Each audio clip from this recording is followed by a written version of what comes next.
Well, good morning, Highlands community, and all those who are joining us this morning from your own worshiping communities all around the world. We are so glad that you are here this Sunday morning joining us for what is going to be, I think, a very special service. Yes, we're taking some time today to not only continue with our theme of Beguiled by Beauty, but fittingly to celebrate the work and contribution of our administrator, Carol Smith. She's made a significant contribution to our community over the past 11 years, and she's about to retire. We want to recognize that. And I know that we're going to get a chance to hear from Carol a bit later in this service about the connection that she has had with beauty in this community, specifically with the art that she has created for us and with us. But Wendy, you and Carol have worked so closely together on some of the pieces that have helped to make our sanctuary so beautiful over the past decade, really. And I'm wondering if you could share a particular memory of recognizing beauty in what the two of you have been creating. Well, for me, that magical aha moment comes when we take the mural that we've been working on and stand it up. I think it's because when we're working on it, it's lying flat on tables and we're focused on a small section at a time. But when we take it down off the tables and stand it up and step back to look at it, that is when you see how everything's come together and all those individual pieces of fabric have created something new and beautiful. Yeah, it is. It's an amazing process to watch the art move from the table into the chancel space. It often takes quite a few hands to get those up on the wall.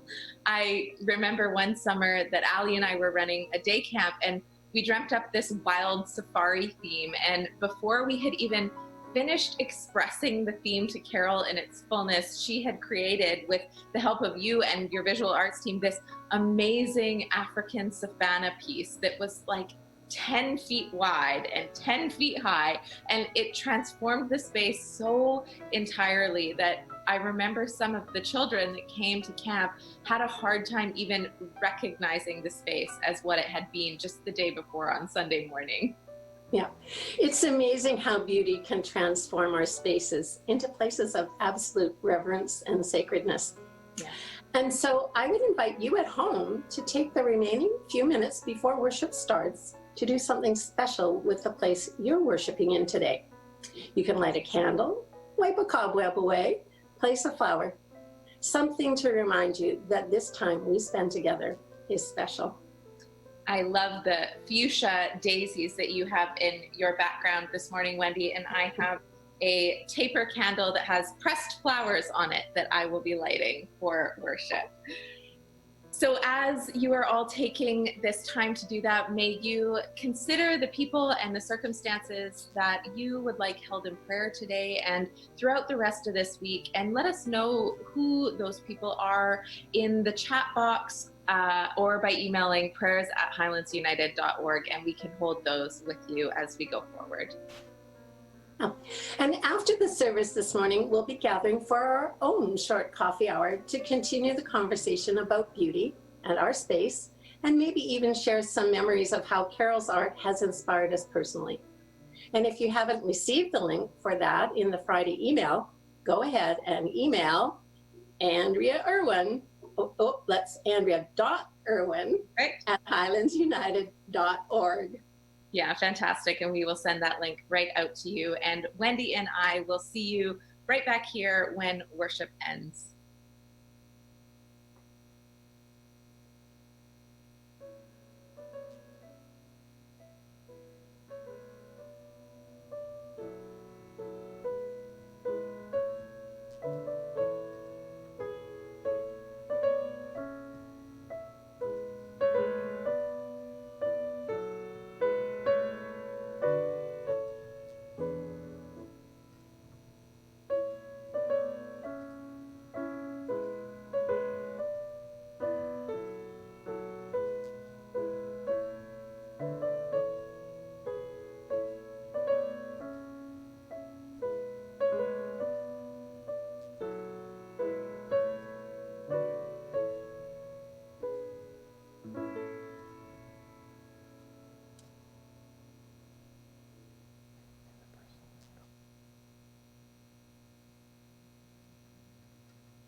Welcome to Highlands United Church and to worship on this last Sunday of August.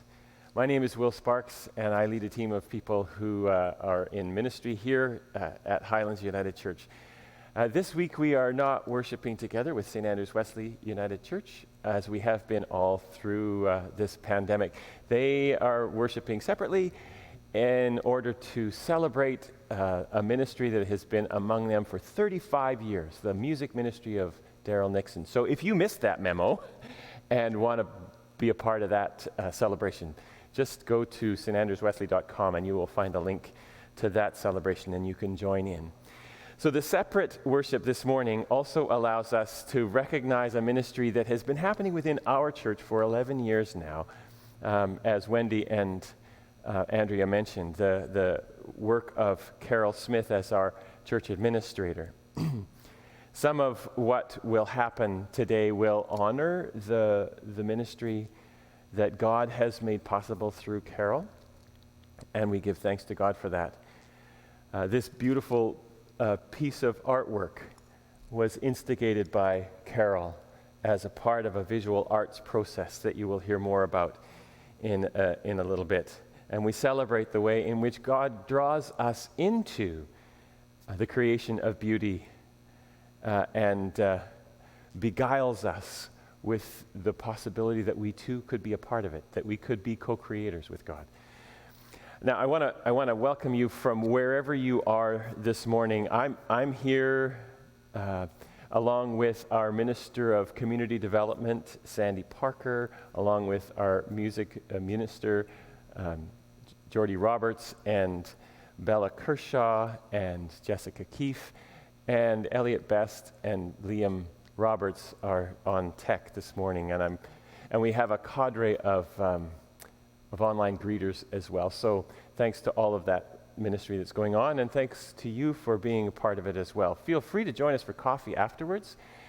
Just drop an email to andrea.irwin@highlandsunited.org to become a part of that and get that link. It's also in the Friday email if you get one of those. And while you're sending little notes off, put a note in the chat box and let us know where you are worshiping from this morning. Also, you might want to choose a different way to name that as well, because, you know, we recognize the original peoples of this land.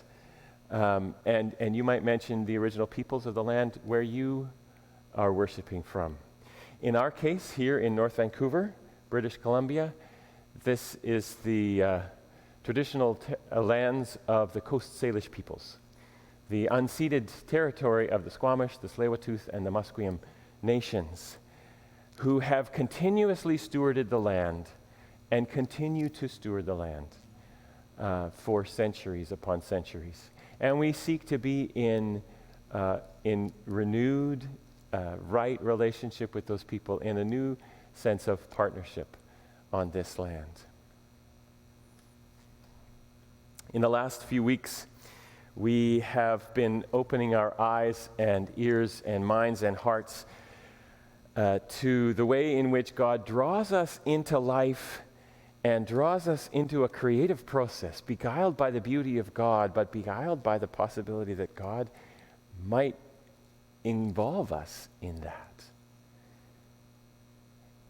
Beguiled by the way beauty appears in the imperfections and cracks of life, in the moments where we go, wow, and also in the moments where we can see it happening in our own hands.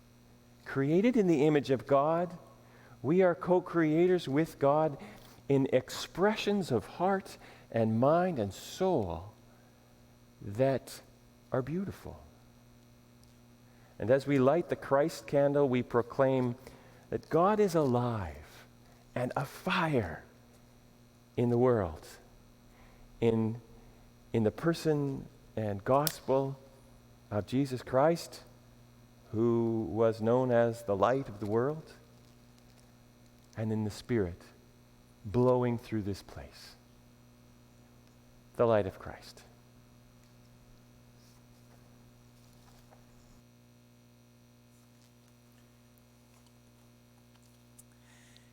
And so we gather in sacred spaces all around the globe this morning, in this sanctuary, in homes and offices, in kayaks and cars, in bistros and at beaches. God's temple, God's dwelling place, is right where we find ourselves. And this sanctuary that you see here represents for us the presence of God in a particular space and in every space. The psalmist says, "How lovely is your dwelling place, O Lord of hosts. My soul longs, indeed, it faints for the courts of the Lord. My heart and my flesh sing for joy to the living God." Even the sparrow finds a home, and the swallow a nest for herself, where she may lay her young at your altars, O Lord of hosts, my King and my God. Happy are those who live in your house, ever singing your praise. For a day in your courts is better than 1,000 elsewhere.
Psalm 84, with which we began this service that Sandi just read to lead us into worship today,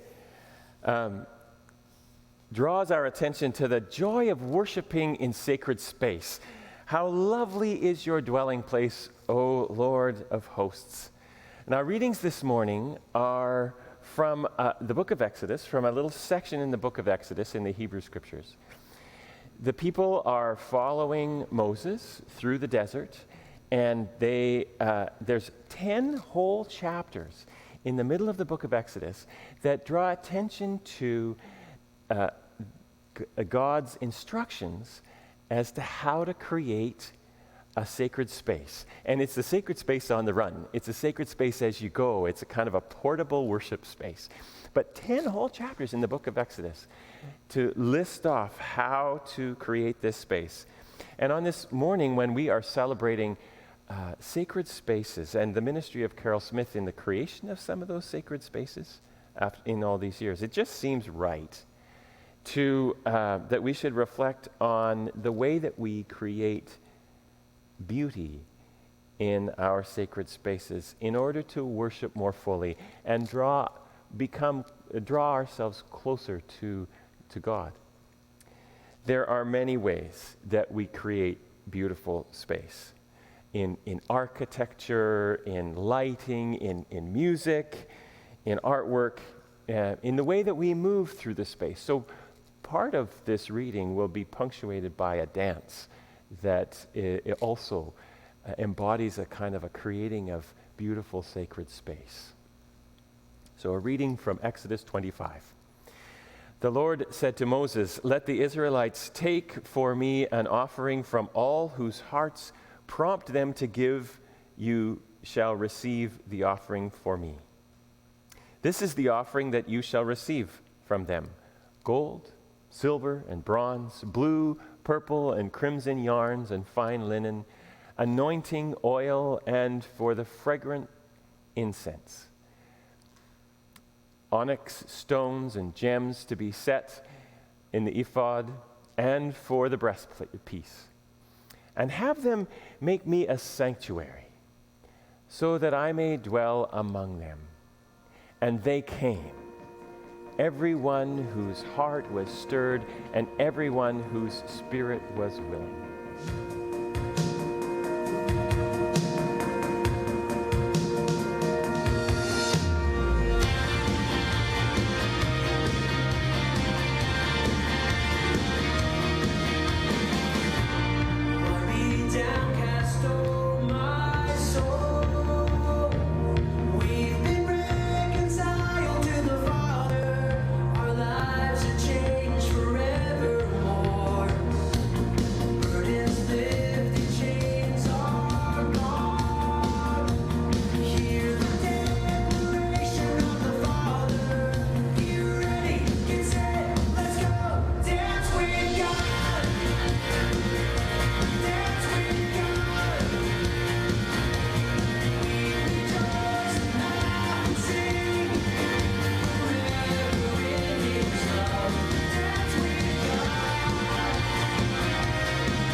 Oh, doesn't that make you smile?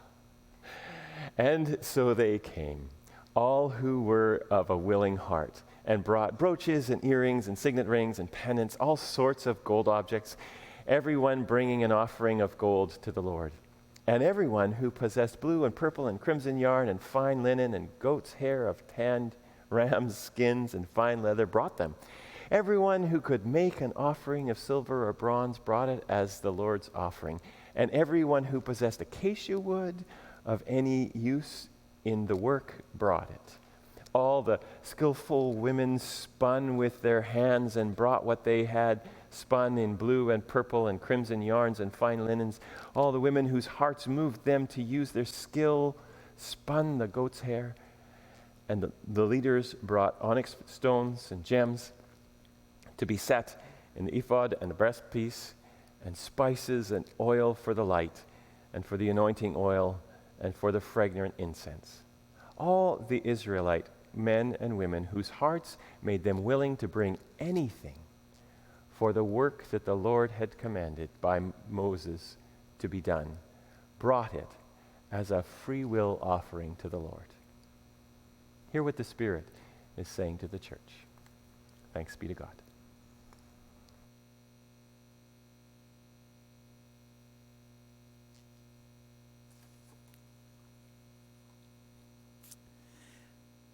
What a gift for me to be able to share a short reflection on the day that we celebrate and express gratitude for the work of our beloved administrator, Carol Smith. I've worked with Carol through all 11 years of her time here, and I have to say we've shared a lot of laughter, plenty of dreaming, a little scheming, and lots of imagining, and maybe a few frustrations and tears. Oh, and chocolate. How appropriate to be recognizing Carol in this space where we are reminded that it isn't only what we say and sing and read, but the images that we see or place on our sanctuary walls can draw us into the presence of God and reflect God's Spirit moving in this place. In our scripture reading, part of a foundational story of the Hebrew Scriptures, we read that under Moses' leadership, the Israelites followed what they understood to be God's dream and command to create and build a place of sanctuary and worship, offering the best of what they had, from gold and silver, lovely cloth, to pieces of wood, and even goat's hair, to bring what was beautiful and precious to honor and hold God close, even as they wandered through the desert, to carry with and within them a sacred and beautiful place of belonging that reminded them that all of God went with them as they journeyed. In today's church, we have a bit of an awkward relationship with liturgical art in our sanctuaries. While we are drawn to it and even beguiled by it, we worry that the art itself might draw us away from God rather than pointing to God. Yet we live in a world that is hungry for encounters with the divine. And beautiful liturgical art can provide a pathway to that encounter, not with words, but through evoking a sense of wonder and awe and mystery. Rather than becoming an idol, something worshipped for its own sake, visual art used in worship can serve as an icon, opening a window to the divine, helping us enter more fully into the story of the people of God and reminding us that beauty is God's way. You've seen behind me one of the stunning wall hangings that Carol and the visual arts team created. When I see Shasta daisies in my garden, I can't help but be reminded of this mural. But what we see here is only part of what is beautiful in this work.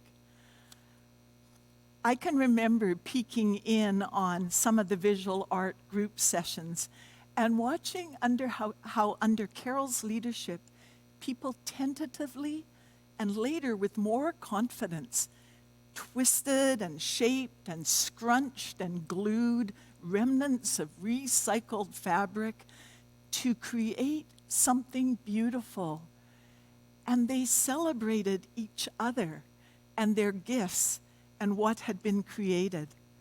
The process of creation and connection among the artists was truly beautiful. Many of you have expressed a desire to return to the sanctuary, and you long for the time to worship together in a familiar place that welcomes and embraces you, and perhaps for some is where you first came to know God. There is something about a sacred and beautiful sanctuary that draws us closer to the heart of God. The beauty of flowers, images, fabric draped over the communion table, light shimmering on a glass font, rainbows twinkling through the stained glass, a carved talking stick, the grain of wood on a table. Each work of art helps us reflect and honor the one whom we worship. How lovely is your dwelling place, O Lord of hosts. But we are not together in this space right now. I have seen images of worship spaces you have created in your homes during these complicated times, and you have made those spaces beautiful.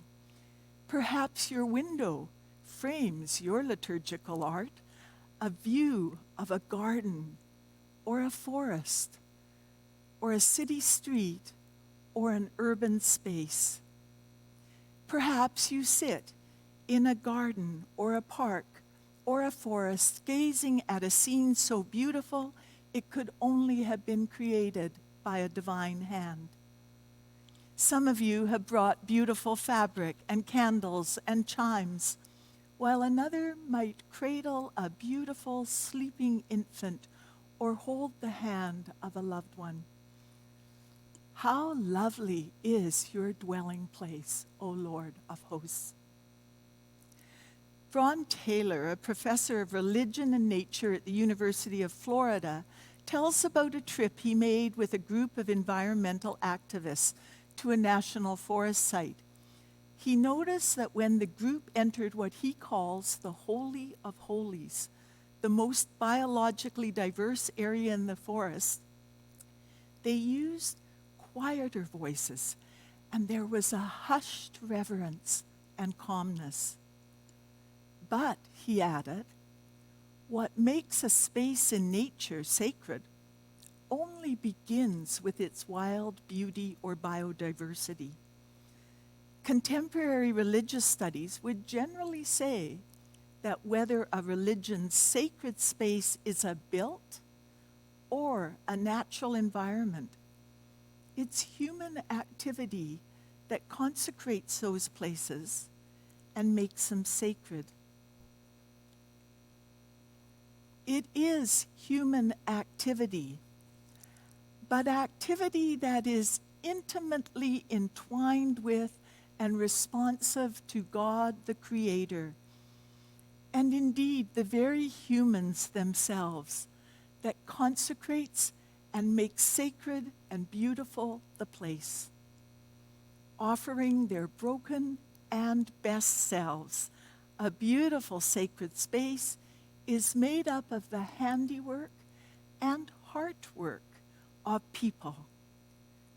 The design of art and space, the offering of music, the proclaiming of the word, the filming or editing of a worship piece, connection to friend and stranger, the prayers of our hearts, and the work of our hands. Each of you in this space, whatever this is, reflects and creates beauty through the very act of being you and being fully present in God's presence. Over the years, there will be new art on these walls. There will be new images online, new chancel furnishings, new technology. Each generation will create what is beautiful and meaningful for them as they allow the Spirit to move through them. And we will continue to be beguiled by beauty and drawn into the continuing story of God's people and God's divine embrace. Many have raised up and created beauty in this sanctuary at Highlands. But this morning, we recognize and celebrate those gifts in Carol Smith. She has helped us to create this beautiful place in this time. She has gathered and supported and nurtured others in finding the artist within. And she has listened for and channeled the Spirit of God, the divine artist in each area of her work. Carol has opened our eyes to beauty in this place, to tell a story of a God who loves and connects us and whose Spirit infuses this sacred space with life. Blaise Pascal said, "In difficult times, carry something beautiful in your heart." Carol always had something beautiful in her heart, and she has left something beautiful in our hearts and in this sacred space. Let's listen to her speak with Will about her art now. Hi everyone, we are in the lower hall and we have pulled out all of the art pieces that Carol Smith, our church administrator over these last 11 years, has been kind of the instigator for. And Carol is here, and we thought that we would take a moment right now to share those art pieces and for Carol to talk about them a little bit. And this was the first one that you ever were involved with. We were launching the Nativity exhibit with Sandi, and was concerned that there was no backdrop. And I said, well, could I paint something for you? And they said, well, yes. And so I painted the scene of the three wise men on their way to Bethlehem, and I installed myself in the stairwell between the second and third floor, and people would come by and see me and say, well, what are you doing? Because it was a bit of a novelty. So I had great fun doing this because I felt like I was bringing something to Highlands that was sort of unique and different, and it was met with grace and approval, and so I was on my way. This little tiny piece was kind of the second one that I did for the Nativity exhibit, just showing the lone shepherd, the shepherd boy with his little sheep, and looking in the manger at the baby Jesus. The theme of this comes from a hymn that we sing in church, and it's called Hope is a Star. We had great fun making these paintings and adding all the glittery bits. The design of the panels are such that when mounted on the wall, the background and the lines form a circle, embracing mother and child in the center. This came about after a discussion with our former minister, Cheryl, where I approached her and asked, could I make some art for the chancel? And she said, yes, but you need to involve the whole community. You need to bring other people in. You cannot put something up that you made by yourself. And I found another soulmate in the church, Wendy McNaughton, and between she and I, we hashed out some ideas. We did some samples, and we came up with a plan to create a sketch and then fill it in with fabric and glue. We involved a whole number of people from the church and from the community, people who had no artistic background, and it was a learning process for all of us. The fabric is all recycled and reclaimed fabric, so it's all diverted from the landfill. And this one often comes out in the summertime. I was inspired by a piece of pottery, but it also got me thinking about the spirit in our community, how the spirit flows through our community and flows through each of us and into each other and becomes part of who we are. And I wanted to show that Spirit moving through us and through nature and inspiring us. This was wonderful to try to bring to life. So it's obviously for Pentecost, all the rich hues of oranges and yellows and reds, and it is representational of the bounty of the earth, the harvest, and the people of the earth benefiting from the harvest of the world. The people are all dressed in various sort of ethnic costume. They're happy, and the little bit of sparkle is actually the flames of Pentecost.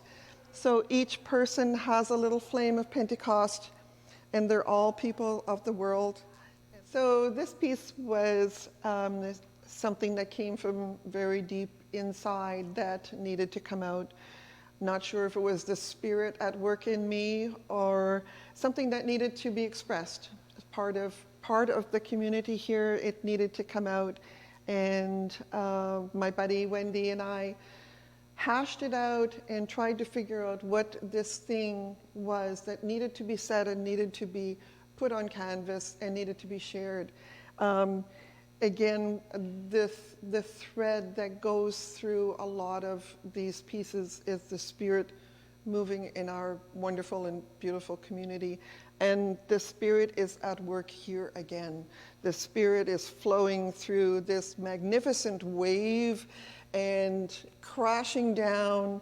The piece has huge energy and flow and form, and it's when you see it up in the chancel, it is breathtaking when you look at it. And so many people worked on this one and contributed to it. I can't list all their names, but Wendy and Chris and Diana and Anna, and they just go on and on. So this is not my piece.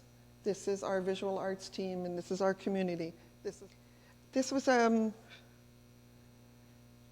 little bit painful to create because it was very personal for me and for a number of other people, inspired by Chris Robertson. She had a great desire to honor the men and women who fought in our world wars, and I too wanted to remember them, and we tried to come up with an image that would honor that memory. It's a very provocative image. It is emotional, it's disturbing, it is also very serene, it is healing. When people walked into the chancel and they saw this, a number of people were taken aback. Some of the elements in this image are, of course, the lone soldier looking at the cross, evokes many memories of the time after the war. But there's a sense of reconciliation with the doves flying in the V-shaped pattern. My dad always talked to me about his experience in the war and how the pilots would fly in the V-shape. There were two people who worked tirelessly. Joy and Diana worked for days and days to put in gray after gray after gray to create this beautiful melancholy sky. It's hard to say where this came from, but I think there was a desire for playfulness. And Jesus would approve, I think, to have the image of his birth portrayed in this way, this folk art way.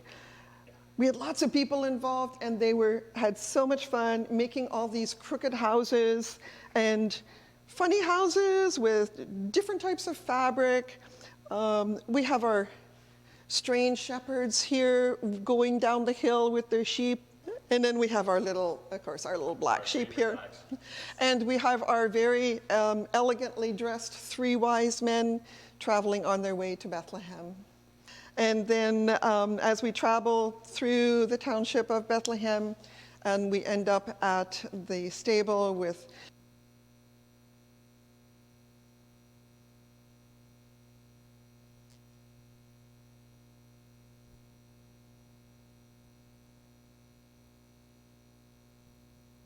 such beautiful work, right? At the end of that interview with Carol, I was lingering, completely surrounded by this beautiful art and the stories and the work of a community of people, so many hands.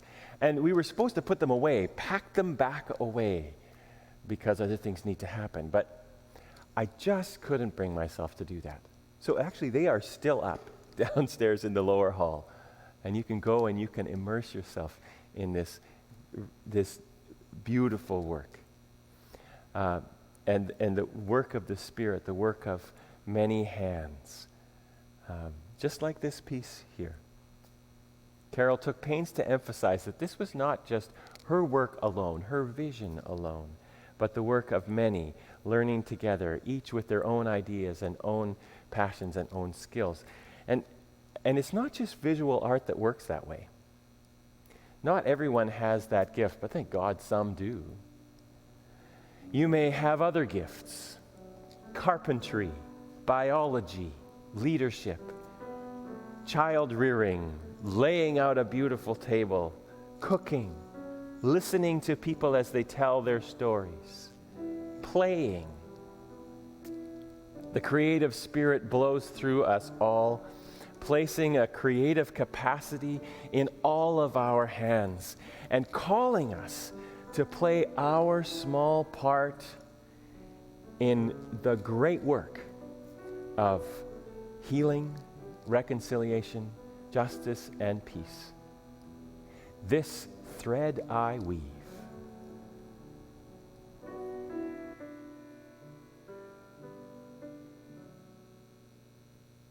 This thread I weave, this step I dance, this stone I carve, this goal I mount, this mill I drive, this bow I string, this flag I wave, this note I sing.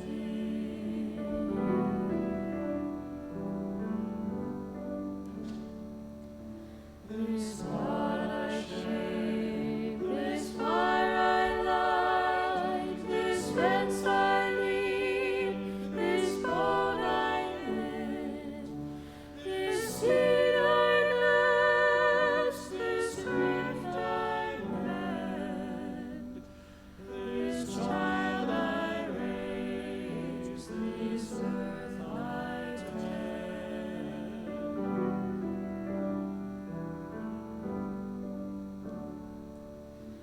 This check I write, this march I join, this faith I state, this truth I sign, this is small part in one small place of one heart's beat for one great peace.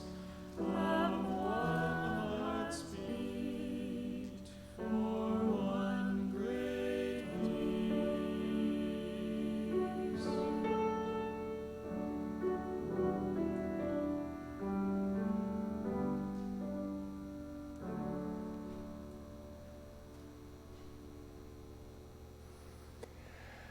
Many people have been contacting us this week to find out how we are showing our gratitude to Carol for her ministry among us these many years. This week, many of you called and dropped by with message of gratitude and so on, and thank you for your part in this celebration. If you're a newcomer to Highlands, and joined us Highlands Online and have never met Carol, just know that we are a community that has deep appreciation for the gifts that everyone brings to the ministry that happens here. And here is a glimpse of one piece of that appreciation expressed this week. I am here on behalf of the congregation as a representative of the Leadership Board, Ministry of Personnel. Sandra, the co-chair, is here as well. And we know that you didn't want to have a fuss, but you have to let us do a little bit. So this will be with us. And with apologies to the writer of this psalm, you have been a lamp for our feet and a light on the path of the Highlands congregation for all the years you've been with us. And when you were hired as the administrator, we had no idea your skills, talents, and general carolness would contribute so much to the life of this place. Your ability to manage the building, to manage the work in the office, and to manage us has contributed so much to our community at Highlands and to our place in the community as a whole. Thank you. Your eye for beauty, your creativity elevated our space and our congregational events. And you are leaving a lasting legacy for us with those beautiful tapestries that you made. And it'll be wonderful for us to look at those and be reminded of you, Carol. Thank you. You're a beguiling beauty, and we wish you happiness, contentment, and the satisfaction of knowing that you did good at Highlands. And with appreciation, admiration, and more love than we can express to you, God bless you on the road ahead. Wow. Thank you, Margaret. Thank you very much. Please excuse my tears.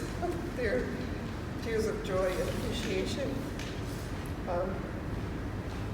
I can't tell you what a privilege it's been to work and play here all these years.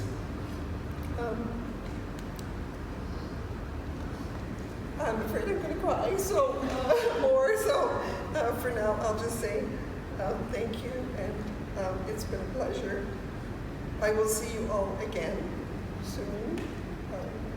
The wind will blow me this way for sure, and when we can all gather again, at the flea market, making tapestries, doing sets, whatever, I'll be around. So thank you, and I love you all, and a big virtual hug.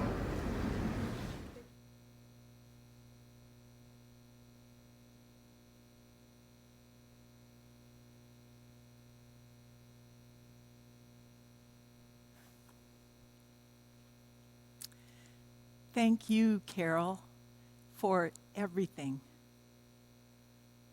So many gifts, so much beauty, so much gratitude. So come, all who are willing and whose hearts are stirred, and bring your gold and silver and your purple and blue and green cloth and your onyx and wood. Maybe leave your goat's hair at home, but also bring your amazing ideas, your creative imagination, your skills, your talents, your joyful song, your passion, your hearts, and create an offering of beauty to God wherever you find yourself. Know that where you are, God is, and your sanctuary is God's sanctuary. Bring your beautiful and precious selves and make your offering to this place and the places in which you worship and find God.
Well, Carol, we wish you love and beauty and happiness as you enter this next phase of life that some call retirement.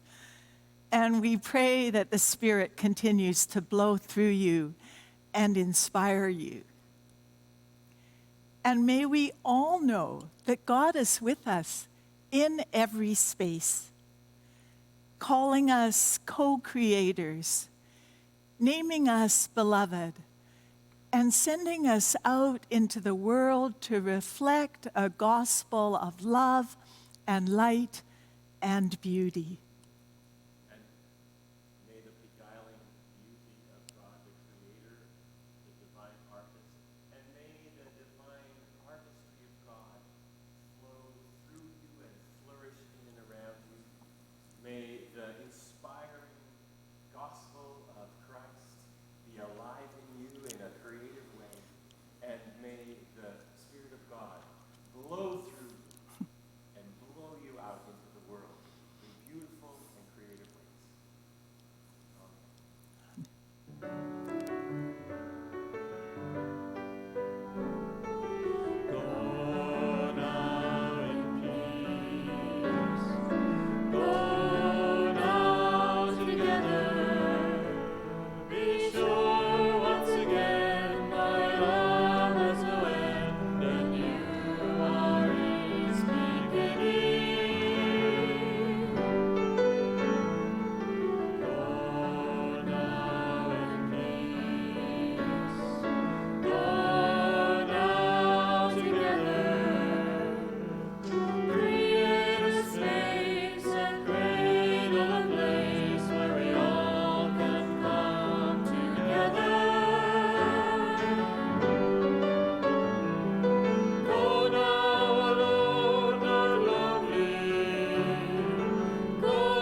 Welcome back, everyone. It has been beautiful sharing this time with you and hearing Carol share some of the stories of the work that she has created with some of us and for all of us over the past decade. Our space has been absolutely transformed by her creativity and her sense of spirit, and we are so glad to be able to celebrate this new chapter of her life. Yeah. I would invite all of you to take some time now and pop over to coffee hour. The room will be open, and that will be hosted this morning by Reverend Will Sparks and by Sandi Parker. And if you don't have the link for that, you can email me at andrea.irwin@highlandsunited.org, and I will send that link to you immediately for you to click on. And we can continue this conversation, not just around Carol and her contributions to this place, but around the idea of how beauty transforms space in general. Yeah, perhaps you have a favorite cathedral or church or holy place that you think of in meditation or that you love to worship in. And it would be wonderful to hear what it is that makes that place so special. And again, if we can hold you or someone you know in prayer this week, you can leave that in the chat box, you can leave it below, or you can email prayers@highlandsunited.org. And Wendy and I send you on your way this week with blessings. May you be inspired by some of the work and words you've been in touch with this morning to go into the rest of your day with those words that Carol used over and over in expressing her art. Words like spirit, flow, creativity, and energy. May you go into your day experiencing those and the energy of God. And we'll see you all next Sunday. Thank you, Wendy, and thank you, everyone. Bye, Andrea. Bye, everyone.